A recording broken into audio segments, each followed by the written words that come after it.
Hey everyone, my name's Daniel Hallier and I'm here to teach you guys some different variations of the game Continuous Cricket. Continuous Cricket is a striking and fielding game for kids of all ages.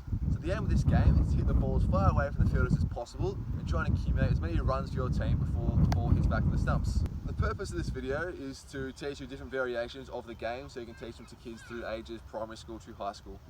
So for the start of this game, I haven't got all the equipment with me today, but I've improvised. So down here I have a clothesline that I've used as stumps. I have my cone and I have my bat with the ball, which is my tee. I have 3 cones at the back, which is called the cheering zone, which is where the batting team lines up when they're not batting. I have a white shoehorn over there. I have a brown NFL ball over there and a blue foam roller. The shoehorn is worth 2 runs. The NFL ball is worth 4 runs. If you get the foam roller and back, that's worth 6 runs.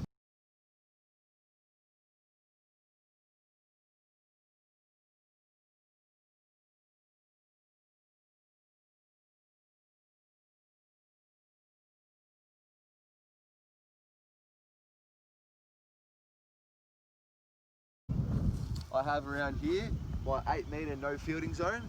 So with all these makeshift things, I have some spare footy boots and some spare balls out in the car. So that's my 8-metre ring. No fielders are allowed inside of that.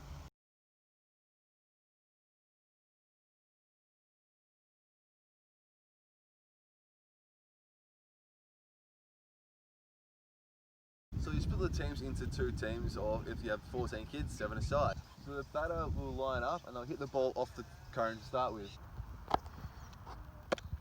They'll run out to either 2, 4 or 6 point cone. The batter may choose any cone they want to run to. If they choose to go to the 2 on the first time, doesn't mean they have to go to the 2 on the second time. They can run to the 6 if they so choose.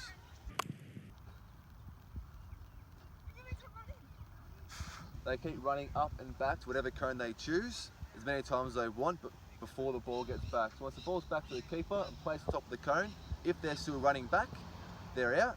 The next person comes up straight away, has their turn, hits the ball, does the same thing, runs up and back before the fielders have a chance to get it back into the keeper, put back on the cone. Once the batter is running, his teammates will wait in the cheer zone for their turn to bat. Once the batter comes back, the next person will step up and the batter that just finished his run will return to the cheer zone to cheer his teammates on.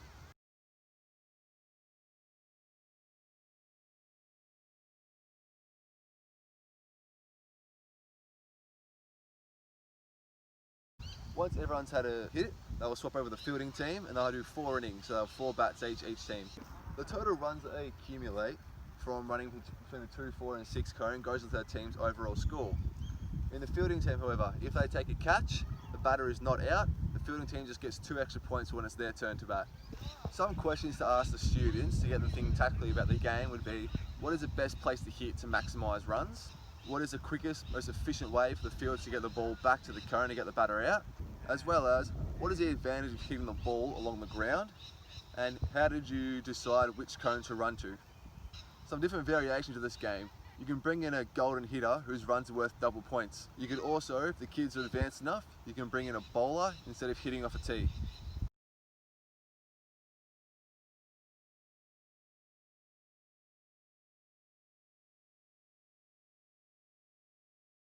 So because you ran to the 4 and the 2 points, you just got 6 points for a team. Another variation is a 2-batter style. This keeps a fast-paced game and everyone on their toes constantly. So if you have about 10 players per team, this is what I like to do. It's a double batting scenario. Instead of having 1 person batting and 9 people lined up, we'll have 2 batters going at once. The line goes a lot faster. We'll have 1 on this side running to the medical pack, the 2 footballs, 2, 4 and 6 points. Same on the other side, 2, 4 and 6 as we have before. There'll be 1 wicket. The way to get them both out is for both balls to come in and both balls will hit the wicket before one of them gets back. So if one person is still running and both balls hit the wicket, they're both out. If both of them get back and only 1 ball hits the wicket, they're both still in.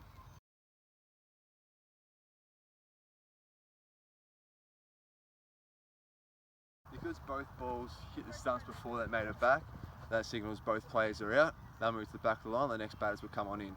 Still, the kids are still keeping a score of their total score, so whenever they ran to and were on the way back on the first time, that score still counts. If that's not working, you can bring in a tennis racket or a baseball or a football to substitute for the cricket bat and the tee to make things more interesting for the kids.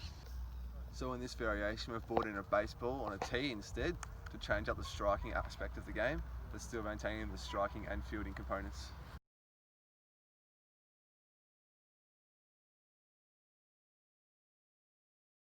He made it back, so we got 4 runs for his team.